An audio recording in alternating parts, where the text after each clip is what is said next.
വണ്ടിപ്പെരിയാറിൽ 6 വയസ്സുകാരിയെ പീഡിപ്പിച്ച് കൊലപ്പെടുത്തി കെട്ടിത്തൂക്കിയ കേസിൽ CBI അന്വേഷണം വേണമെന്നാവശ്യപ്പെട്ട് മുഖ്യമന്ത്രിക്കും അഡീഷണൽ ചീഫ് സെക്രട്ടറിക്കും നിവേദനം സമർപ്പിച്ചതായി അന്താരാഷ്ട്ര സമാധാന സംഘടനാ അംഗം ഡോക്ടർ ഗിന്നസ് മാടസ്വാമി.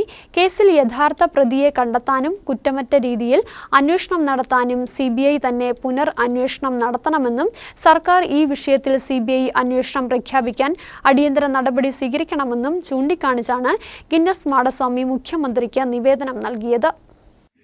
വണ്ടിപ്പെരിയാറിൽ വെറും 6 വയസ്സ് മാത്രമുള്ള ഒരു പെൺകുട്ടിയെ പീഡിപ്പിച്ച് കൊലപ്പെടുത്തിയ കേസിൽ പ്രതിയെ കഴിഞ്ഞ ദിവസം കട്ടപ്പന അതിവേഗ കോടതി വെറുതെ വിട്ടിരിക്കുകയാണ്. തെളിവുകൾ ഇല്ലാത്തതിൻ്റെ പേരിലാണ് വെറുതെ വിട്ടത്. എന്തായാലും ഈ വിഷയം ഒരു കടുത്ത മനുഷ്യാവകാശ ലംഘനമാണ്. വെറും 6 വയസ്സ് മാത്രമുള്ള ഒരു പെൺകുട്ടിയെ പീഡിപ്പിച്ച് കൊലപ്പെടുത്തിയ കേസിലെ പ്രതിയെ നാളിതുവരെ കണ്ടുപിടിക്കാത്തതോ അല്ലെങ്കിൽ യഥാർത്ഥ പ്രതി ആരാണെന്നുള്ളത് പുറത്തു വന്നിട്ടില്ല. അതുകൊണ്ട് തന്നെ ഈ വിഷയത്തിൽ ഒരു CBI അന്വേഷണമാണ് ഞാൻ ആവശ്യപ്പെടുന്നത്. ഈ ആവശ്യം ഉന്നയിച്ചുകൊണ്ട് ബഹുമാനപ്പെട്ട മുഖ്യമന്ത്രിക്ക് കത്ത് നൽകിയിരുന്നു. അതിൻ്റെ അടിസ്ഥാനത്തിൽ ഇപ്പോൾ ആഭ്യന്തര വകുപ്പിലെ അഡീഷണൽ ചീഫ് സെക്രട്ടറിക്ക് എൻ്റെ നിവേദനം കൈമാറിയിരിക്കുകയാണ്.